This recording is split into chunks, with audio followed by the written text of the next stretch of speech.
Bismillahirrahmanirrahim. Assalamualaikum warahmatullahi wabarakatuh. Hai teman-teman semuanya, pada kesempatan kali ini kita akan membahas tentang pengembangan diri bersama kelompok 2 psikologi industri. Saya Selvi Andika Putri dengan NIM 221340113 bersama dua rekan saya akan membahas tentang pengembangan diri, yaitu Asep Mulyana dan Muhammad Rafli Al-Zikra.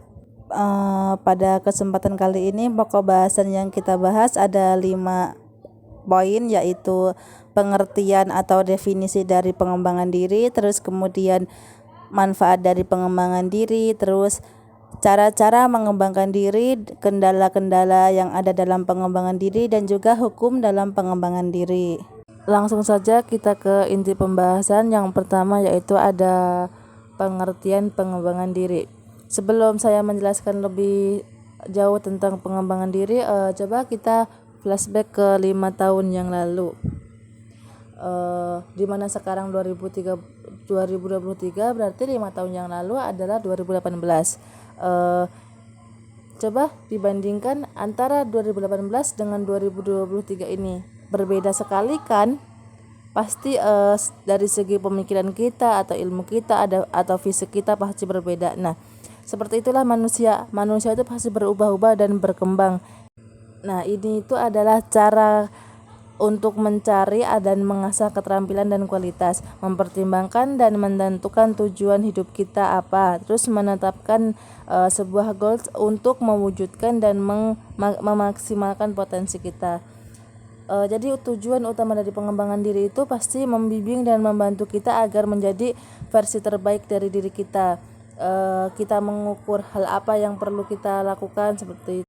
Jadi pengembangan diri itu bisa kita artikan atau kita definisikan sebagai suatu usaha atau upaya yang dilakukan diri seorang setelah mengenal potensi yang dimiliki, baik positif maupun negatif, sehingga mampu mengembangkan potensi positifnya dan mengurangi bahkan menghilangkan potensi negatif yang ia miliki. Mengembangkan minat dan bakat yang ia miliki, ia punya, seperti itu. Jadi minat dan bakat dia itu dia terus kembangkan, dia gali potensi-potensi dia supaya hal apa yang dia miliki itu menjadi positif, seperti itu. Nah, dalam segala hal yang kita lakukan atau semua kegiatan yang kita lakukan itu pasti membawa manfaat. Nggak mungkin kita melakukan sesuatu hal yang tidak bermanfaat untuk diri kita ataupun untuk lingkungan sekitar kita. Nah, begitu juga dengan pengembangan diri. Pasti dalam pengembangan diri itu ada manfaatnya, baik itu untuk kita ataupun untuk orang lain, orang-orang di sekitar kita. Nah, apa sih manfaat dari pengembangan diri itu? Dari pemateri kita mengambil pokok inti manfaat itu ada 5 poin, yaitu pertama meningkatkan kualitas hidup, terus yang kedua meningkatkan kreativitas, yang ketiga menambah wawasan, yang keempat meningkatkan kepuasan diri, dan yang kelima meningkatkan kualitas hubungan. Assalamualaikum warahmatullahi wabarakatuh. Nama saya Muhammad Rafli Al-Zikra, kelas BKI 3D dengan NIM 2213400100. Pada kali ini saya akan membahas tentang pengembangan diri pada poin cara-cara dan kendala-kendala pada saat pengembangan diri. Yang pertama, cara-cara pengembangan diri. Yang perlu kita ketahui yang nomor 1 adalah ketahui kelebihan dan kelemahan diri kalian sendiri. Karena apa? Karena kalau sudah kita mulai mengetahui daripada kelemahan dan kelebihan kita sendiri, itu akan kita lebih tingkatkan lagi daripada kelemahan itu sendiri, dan akan kita pertahankan lagi daripada kelebihan itu sendiri, kawan-kawan semuanya. Yang poin kedua, biasakan berpikir terbuka. Hal ini penting bagi kalian untuk menjadikan salah satu pengembangan diri yang ada pada diri kalian, karena berpikir secara terbuka, berpikir secara rasional dapat mengakibatkan pikiran kita menjadi berwawasan luas, dan pada akhirnya kita mengetahui apa yang harus kita ketahui. Yang nomor ketiga atau poin yang ketiga, hindari kebiasaan membandingkan diri dengan orang lain. Nah, kita melihat kondisi objektif pada saat ini, kawan-kawan sering membandingkan diri kawan-kawan dengan diri orang lain. Sebenarnya hal ini sangat tidak dianjurkan. Karena apa? Karena kita hidup di dunia ini punya porsi masing-masing, punya pikiran masing-masing, dan punya bakat masing-masing. Jadi kalau misalnya orang lain lebih tinggi atau orang lain lebih buruk daripada kita, kita tidak boleh membandingkan dan tidak boleh menyamaratakan daripada orang tersebut, karena orang tersebut berbeda porsi daripada kita sendiri. Yang poin keempat atau nomor 4, hargai setiap usaha yang kalian lakukan. Nah, bentuk bukti konkret atau bentuk bukti yang nyata pada saat ini kawan-kawan yaitu hargai waktu kalian, hargai waktu kesendirian kalian, hargai waktu dimana kalian merasa diri kalian butuh sendiri, dan itu harus dikasih self reward. Akan menyambung korelasi ke nomor 5 atau poin ke-5, itu sekali self reward terhadap diri sendiri. Karena pada dasarnya kalau teman-teman sekalian ini tidak memberikan daripada penghargaan buat diri teman-teman sendiri, berarti teman-teman sama saja tidak mempercayai diri teman-teman semuanya. Nah, itu beberapa cara-cara untuk pengembangan diri. Kita beralih ke kendala daripada pengembangan diri teman-teman sekalian. Yang pertama atau poin pertama, tidak memahami kemampuan diri sendiri. Nah, kita sebagai calon konselor, kita haruslah mengetahui daripada kemampuan diri kita sendiri, teman-teman sekalian. Karena pada dasarnya kita sudah ditentukan pada masa SMA oleh pilihan kita sendiri, karena memasuki fase-fase dewasa, dan kita harus tahu bagaimana pilihan kita yang pada akhirnya bertuju kepada kemampuan diri kita sendiri, teman-teman semuanya. Jadi kalau misalnya teman-teman semuanya ini tidak memahami atau tidak bisa memahami kemampuan diri sendiri, sama saja teman-teman tidak ada tujuan. Dan itu berarti teman-teman semuanya berlandaskan atau harus percaya pada diri kalian sendiri untuk memahami kemampuan diri sendiri. Nah, yang kedua, pesimis, teman-teman. Sikap pesimis seringkali kita sadarkan pada diri kita sendiri, seringkali kita lakukan pada diri kita sendiri karena kita tidak percaya diri, teman-teman. Nah, bentuk daripada pesimis ini kan yaitu tidak mempercayai diri sendiri ya. Nah, daripada itu berarti kita berkorelasi pada poin yang ketiga yang dengan cara-cara tadi. Hindari kebiasaan membandingkan diri dengan orang lain. Nah, biasanya pesimis terjadi karena hal itu, teman-teman sekalian. Nah, yang poin yang nomor 3, selalu membandingkan diri dengan orang lain. Nah, teman-teman, terjadi pesimis pun karena hal itu. Karena hal yang poin 3, selalu membandingkan diri sendiri dengan orang lain. Yang poin 4, malu untuk berkembang. Nah, kalau kita melihat daripada sekarang, teman-teman sekalian, kita sebagai daripada mahasiswa yang kita gaung-gaungkan, narasi yang kita gaungkan sebagai agent of change, itu tidak bakal terjadi, tidak bakal terimplementasi kalau halnya kita dan diri kita sendiri malu untuk berkembang dan malu untuk akan merubah hal-hal atau sesuatu yang baru. Yang nomor 5, gampang puas atas keberhasilan yang dicapai.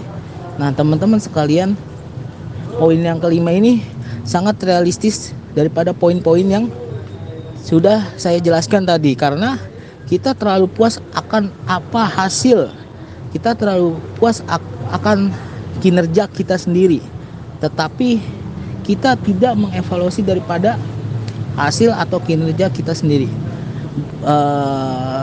Mungkin itu saja yang bisa saya sampaikan. Wallahu muwaffiq ila aqwamit thoriq. Assalamualaikum warahmatullahi wabarakatuh. Baiklah, selanjutnya hukum dalam pengembangan diri yang dibagi menjadi 4, yaitu yang pertama, hukum masa peka dalam pengembangan diri. Hukum masa peka atau hukum kepekaan waktu dalam konsep yang mengacu pada kecenderungan manusia untuk menjadi lebih peka terhadap perubahan atau peluang pada titik-titik tertentu dalam hidup mereka. Ini berarti bahwa dalam suatu waktu, seseorang mungkin lebih terbuka atau lebih mampu menerima ide, perubahan, atau pembelajaran baru. Dalam konteks pengembangan diri, hukum masa peka bisa menjadi titik krusial. Ada saat-saat di mana seseorang cenderung lebih terbuka terhadap pertumbuhan pribadi, perubahan sikap, atau perubahan hidup secara keseluruhan. Seiring berjalannya waktu, ada momen di mana seseorang merasa lebih termotivasi untuk mengubah kebiasaan, mempelajari hal baru, atau bahkan menggali lebih dalam diri mereka untuk pertumbuhan pribadi. Hukum masa peka tidak selalu berlaku secara konsisten untuk semua orang, dan momen kepekaan bisa bervariasi dari satu individu ke individu lainnya. Namun, memahami bahwa ada waktu-waktu di mana kita cenderung lebih terbuka untuk pertumbuhan dan pengembangan diri bisa menjadi landasan yang bagus untuk menjalani perjalanan pengembangan pribadi dengan lebih efektif. Selanjutnya yaitu yang kedua, hukum bertahan dan mengembangkan diri adalah prinsip-prinsip yang merujuk pada upaya untuk tidak hanya bertahan dan menghadapi tantangan atau perubahan, tetapi untuk terus tumbuh dan berkembang sebagai individu. Hukum bertahan berkaitan dengan kemampuan untuk tetap teguh dan stabil di tengah-tengah kesulitan, tantangan, atau perubahan. Ini melibatkan kemampuan untuk menghadapi masa sulit, menangani stres, dan tetap tenang di saat-saat yang sulit. Yang kedua yaitu hukum pengembangan diri. Hukum pengembangan diri adalah tentang usaha untuk terus tumbuh, belajar, dan berkembang sebagai individu. Ini melibatkan kesadaran akan kebutuhan untuk terus meningkatkan pengetahuan, keterampilan, dan sikap positif untuk mencapai potensi pribadi yang lebih besar. Dalam konteks kehidupan sehari-hari, kombinasi dari kedua prinsip ini penting ketika kita dihadapkan pada situasi yang menantang. Hukum bertahan membantu kita untuk tidak terguncang dan tetap stabil. Namun, pada saat yang sama, hukum pengembangan diri juga mendorong kita untuk melihat kesulitan sebagai kesempatan untuk belajar, tumbuh, dan berkembang. Selanjutnya yaitu yang ketiga, hukum konvergensi dalam pengembangan diri. Hukum konvergensi dalam konteks pengembangan diri merujuk pada gagasan bahwa berbagai aspek pengembangan pribadi seperti pengetahuan, keterampilan, sikap, dan pengalaman cenderung saling berkaitan dan berkonvergensi menuju pencapaian tujuan yang lebih besar dalam perkembangan individu. Pemahaman tentang hukum konvergensi ini menekankan bahwa berbagai aspek pengembangan diri tidak terpisah, tetapi saling terhubung dan berinteraksi satu sama lain. Saat seseorang mengembangkan suatu area dalam kehidupannya, hal itu dapat berdampak positif pada area lainnya. Contohnya, ketika seseorang belajar keterampilan komunikasi yang efektif, hal ini tidak hanya memperbaiki cara mereka berinteraksi dengan orang lain, tetapi juga dapat meningkatkan kemampuan kepemimpinan atau keterampilan negosiasi. Demikian juga, ketika seseorang meningkatkan kesehatan mentalnya, itu bisa mempengaruhi kinerja di tempat kerja atau interaksi sosial secara keseluruhan. Hukum konvergensi memotivasi untuk melihat pengembangan diri secara holistik, penghubungan titik-titik perkembangan yang berbeda untuk mencapai pertumbuhan yang lebih besar dan seimbang. Dengan memanfaatkan sinergi antara aspek-aspek, seseorang dapat memperkuat dan meningkatkan pengaruh positif dari berbagai upaya pengembangan diri yang dilakukannya. Selanjutnya yang terakhir yaitu hukum rekapitulasi dalam pengembangan diri. Hukum rekapitulasi atau law of recapitulation mengacu pada ide bahwa individu dalam perkembangannya akan melewati tahapan-tahapan yang mencerminkan tahapan perkembangan manusia secara umum dari masa lampau. Konsep ini seringkali terkait dengan perkembangan biologis dan psikologis individu. Dalam konteks pengembangan diri, hukum rekapitulasi mengandalkan bahwa individu mengalami fase-fase atau tahapan perkembangan yang mencerminkan tahapan-tahapan yang telah dilalui oleh manusia secara keseluruhan. Ide ini mengungkapkan bahwa dalam proses pertumbuhan dan pembelajaran, seseorang akan mengalami serangkaian tahap yang mirip dengan tahap-tahap yang dijalani oleh manusia dalam evolusi atau perkembangan sejarahnya. Misalnya, ketika seseorang sedang belajar konsep baru atau mengembangkan keterampilan tertentu, mungkin ada rasa familiaritas atau paralel dengan tahap-tahap yang telah dilewati oleh orang-orang dalam sejarah atau evolusi manusia. Ini bisa berarti bahwa dalam proses belajar dan tumbuh, kita mengulang prinsip-prinsip atau tahap-tahap yang telah dijalani oleh manusia secara umum. Penerapan hukum rekapitulasi dalam pengembangan diri dapat mencakup pertama, pengakuan dan penghargaan terhadap sejarah atau proses yang telah dilewati. Kedua, pemahaman tentang tahapan-tahapan yang mungkin dialami. Dan ketiga, menggunakan pengetahuan ini untuk memudahkan pembelajaran. Namun, perlu kita ingat bahwa hukum rekapitulasi merupakan suatu konsep dan model pemikiran yang tidak selalu memiliki dasar ilmiah yang kuat di setiap konteks pengembangan diri. Intervensi dan aplikasinya bisa bervariasi tergantung pada sudut pandang dan teori yang digunakan dalam studi pengembangan individu. Cukup sekian dari kami. Banyak harapan kami, semoga bermanfaat untuk teman-teman. Namun tak dapat dipungkiri bahwa kami hanya manusia biasa, masih banyak kekurangan dan kesalahan, masih terbatas ilmunya. Jadi mohon dimaafkan dan dimaklumi.